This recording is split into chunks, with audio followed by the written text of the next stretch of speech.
वाशीच्या आयनॉक्स थिएटरमध्ये शिवसैनिकांनी गोंधळ घातलाय। ठाकरे सिनेमाचं पोस्टर का लावलं नाही याचा जाब विचारत शिवसैनिकांनी गोंधळ घातला। पोस्टर न लावल्यास आंदोलन करण्याचा इशारा शिवसैनिकांनी दिलाय।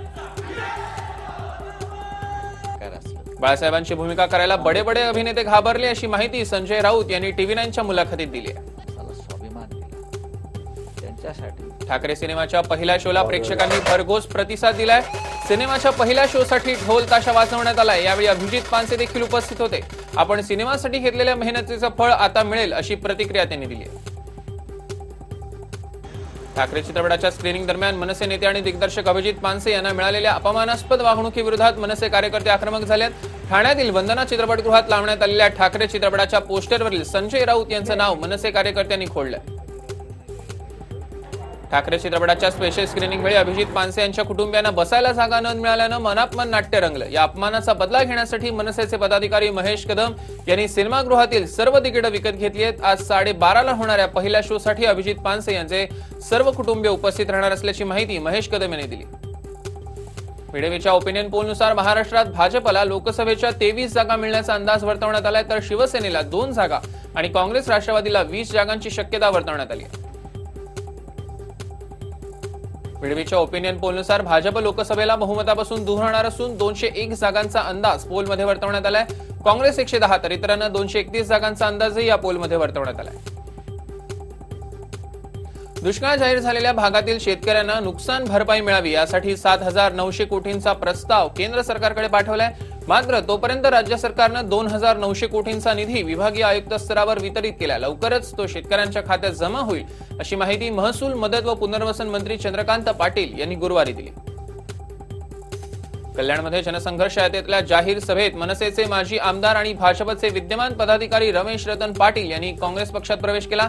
याबाबत विचारलं असता आगामी काळात महाराष्ट्राच्या राजकारणात असे अनेक भूकंप होणार असल्याचं अशोक चव्हाण म्हणाले।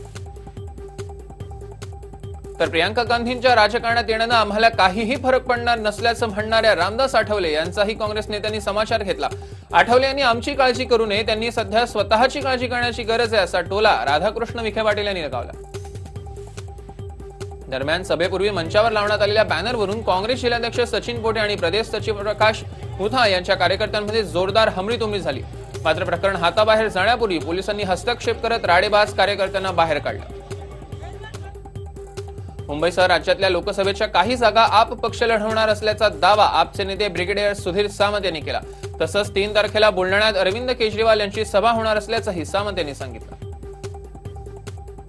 राज्याचे पाणीपुरवठा व स्वच्छता मंत्र्यांनी राज्यातल्या या आधीच्या मराठा मुख्यमंत्र्यांवर टीका करत सध्याचे मुख्यमंत्री देवेंद्र फडणवीसांवर स्तुतीसुमनं उधळली आहेत। 40 वर्ष मराठ्यांना न्याय दिला नसल्याचं सांगत एका ब्राह्मण मुख्यमंत्र्यांनी महाराष्ट्राच्या मराठ्यांना न्याय दिल्याचं लोणीकर म्हणाले। काँग्रेसच्या टिळक भवनात एकनाथ गायकवाड यांच्या विरोधात नियोजन आयोगाचे माजी सदस्य डॉक्टर भालचंद्र मुणगेकर समर्थकांनी जोरदार घोषणाबाजी केली। एकनाथ गायकवाड सोडून कोणालाही तिकीट द्यावं अशी मागणी मुणगेकर समर्थकांनी केली। बाळासाहेब ठाकरे स्मारकाविरोधात याचिका दाखल झाल्यानंतर बाळासाहेब ठाकरे राष्ट्रीय स्मारक समितीस उच्च न्यायालयानं नोटीस बजावली आहे। या संदर्भात पुढील सुनावणी 12 फेब्रुवारीला होणार आहे। डॉक्टर बाबासाहेब आंबेडकर यांच्या स्मारकाचा सुरुवातीचा खर्च 425 कोटी रुपये होता, मात्र या खर्चात सतत वाढ होत आली आहे। डॉक्टर आंबेडकर स्मारकाच्या या वाढत जाणाऱ्या खर्चाची चौकशी करण्याच्या मागणीसाठी मुंबई हायकोर्टात जनहित याचिका दाखल करण्यात आली आहे। या याचिकेवर आज मुंबई हायकोर्टात सुनावणी होणार आहे। याचिका जनहित मंचाचे प्रमुख भगवानजी रान यांनी केली असून या याचिकेवर आज मुंबई हायकोर्टात सुनावणी होणार आहे। लोकनेते गोपीनाथ मुंडे यांचा भाजप सरकारला विसर पडलाय। औरंगाबाद येथे राज्य सरकारनं मुंडे यांचं स्मारक उभारणी करण्याकरता जागा दिली आहे, मात्र 4 वर्षात भाजपनं त्याकडे दुर्लक्ष केलंय। त्यामुळे मुंडे यांचं स्मारक बांधा अन्यथा आत्मदहन करणार असल्याचा इशारा भगवान महासंघानं दिलाय। ठाणे भिवंडी बायपास रस्त्यावर 8 पदरी कॉन्क्रीट रस्ता बनवण्यात येतोय। त्यासोबतच शहापूर, मुरबाड, खोपोली, कर्जत या नव्या राष्ट्रीय महामार्गाच्या कामाचं भूमिपूजन केंद्रीय रस्ते वाहतूक मंत्री नितीन गडकरी यांच्या शुभ हस्ते आणि मुख्यमंत्री देवेंद्र फडणवीस यांच्या प्रमुख उपस्थितीत संपन्न झालं। रायगड जिल्ह्यातल्या उरण येथील करंजा या मच्छीमार बंदराचा कायापालट करणारा भूमिपूजन सोहळा करंजा बंदरात पार पडला। ससून डॉकला पर्याय म्हणून करंजा बंदर विकसित असून त्याचं भूमिपूजन मुख्यमंत्री देवेंद्र फडणवीस, केंद्रीय मंत्री नितीन गडकरी, मत्स्य उद्योग मंत्री महादेव जानकर यांच्या उपस्थितीत करण्यात आलं। बुलेट ट्रेनला वसई विरार महापालिकेनं केलेला विरोध राज्य सरकारनं विशेष अधिकार वापरून मोडीत काढला। बुलेट ट्रेनसाठी विकास आराखड्यात रेखांकन आणि प्रकल्प बाधितांना विकास हस्तांतर हक्क न देण्याचा प्रस्ताव महासभेनं मंजूर केला होता। मात्र राज्य सरकारनं पालिकेचा हा प्रस्तावच निलंबित केलाय। या निर्णयाविरोधात हरकती आणि सूचना करण्यासाठी 30 दिवसांची मुदत देण्यात आली।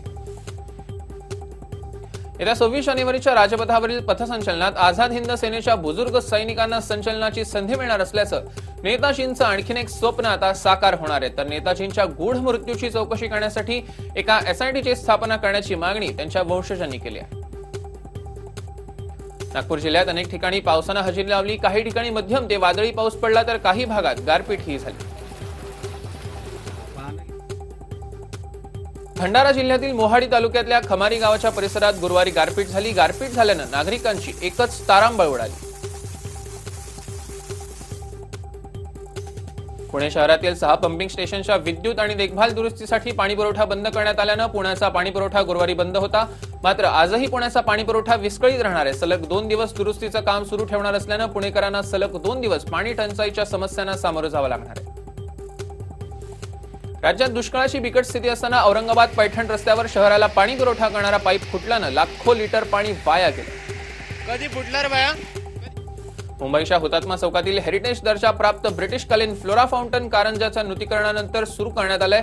युवा सेना प्रमुख आदित्य ठाकरेंच्या हस्ते फ्लोरा फाउंटन पुनर्स्थापना सोहळा संपन्न झाला।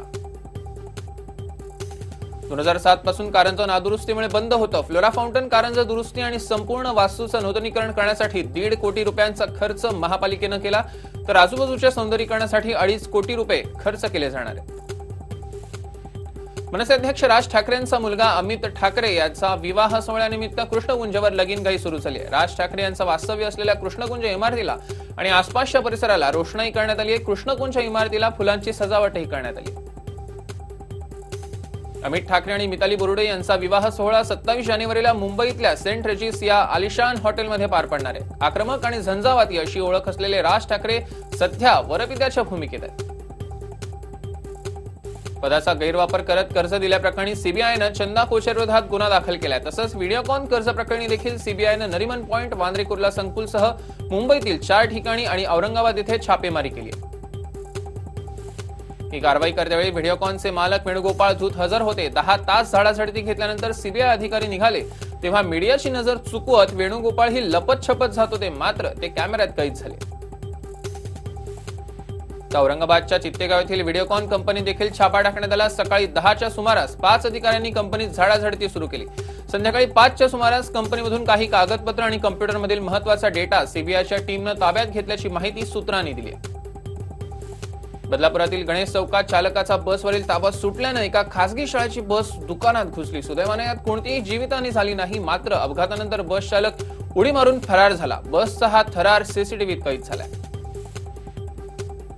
भंडारा तुमसर रोडवर लग्न सोहळा आटपून घरी जात असताना भराडी घेऊन जाणाऱ्या सुमो चालकाचा ताबा सुटल्यानं गाडी झाडावर जाऊन आदळली। या अपघातात 8 जखमी तर 1 गंभीर जखमी झालाय। जखमींना उपचारासाठी भंडारा येथील जिल्हा रुग्णालयात दाखल करण्यात आले।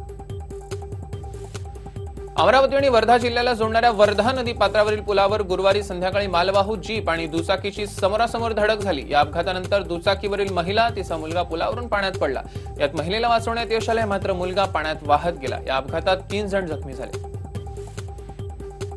नागपूर आरपीएफ जवानांनी मोठी कारवाई करत रेल्वे मार्गाची अवैध तस्करीचा छडा लावला। या कारवाईत 19 बोटीत असलेल्या 57,000च्या 504 बिअर बॉटल्स जप्त करण्यात आल्या। उमऱ्यामध्ये विनापरवाना चहा पावडरमध्ये खाद्यरंगाची भेसळ करणाऱ्या एजन्सीवर एफडीएनं छापा टाकून 1098 किलो चहा पावडर आणि 95 किलो केसरी रंग असा 1,30,550 रुपये किमतीचा मुद्देमाल जप्त केलाय। पावडर आणि रंगाचे नमुने तपासणीसाठी प्रयोगशाळेत पाठवण्यात आले असून त्याचा अहवाल आल्यानंतर संबंधितांवर कारवाई करण्यात येणार आहे। बीड जिल्ह्यातल्या वडवणी तालुक्यातील ब्रह्मनाथ तांडा येथे गावगुंड्यांच्या छेडछाडीला कंटाळून 9वीत शिकणाऱ्या एका मुलीनं आत्महत्येचा प्रयत्न केला। 2 दिवसांनी उपचारादरम्यान तिचा मृत्यू झाला। या प्रकरणी पोलिसांनी 2 आरोपींचा शोध घेतला। सातारा जिल्ह्यातील महाबळेश्वरमध्ये सेल्फी काढण्याच्या नादात पर्यटक दरीत कोसळला, मात्र दैव बलवत्तर म्हणून हा पर्यटक 100 फुटांवर अडकल्यानं मोठा अनर्थ टळला। विनोद जाधव असं या जखमी पर्यटकाचं नाव असून तो भिवंडी येथील राहणार आहे। महाबळेश्वर ट्रेकर्सच्या मदतीनं या पर्यटकाला बाहेर काढण्यात यश आलंय। अहमदनगरच्या नेवासा तालुक्यातील देवगावचा 21 वर्षीय प्रवीण जाधव हा गेल्या 15 दिवसांपासून बेपत्ता होता. त्याचा मृतदेह करंजी परिसरातील एका विहिरीत आढळून आला. पोलीस या प्रकरणी चौकशी करत असून तो हयात आहे की आत्महत्या याचा तो शोध घेत आहेत. वसईत बिग बाजारमध्ये पाकिस्तानी बनावटीचे मसाले विकत असल्याचा धक्कादायक प्रकार आता समोर आलेला आहे. पाकिस्तानी मसाले विक्रीची माहिती मिळताच वसईच्या शिवसैनिकांनी बिग बाजारमध्ये मसाल्याची विक्री बंद करायला लावली.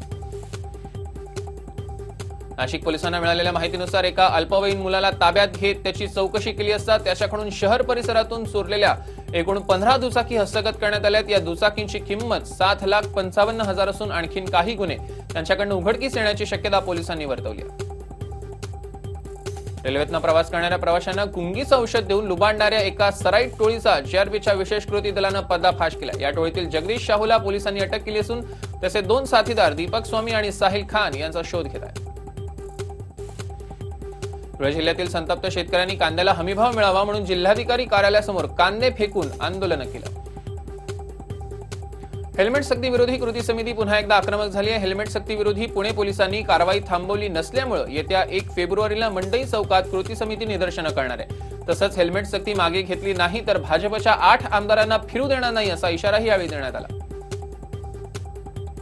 5 पिढ्यांपासून कसत असलेली गायरान जमीन अचानक भूमी अभिलेखा विभागानं म्हाडाकडे हस्तांतरित केली आहे. या जमीन हस्तांतराच्या विरोधात 80 वर्षाच्या 2 आजीबाईंनी आपल्या गावकऱ्यांसह जिल्हाधिकारी कार्यालयासमोर उपोषण केलं. रायगड येथील धाटाव येथे भूमिपुत्रांना नोकरी देण्यासाठी एमआयडीसी विरोधात बहुजन समाजानं धडक देत संपूर्ण औद्योगिक वसाहत घोषणाबाजीनं दणाणून सोडली.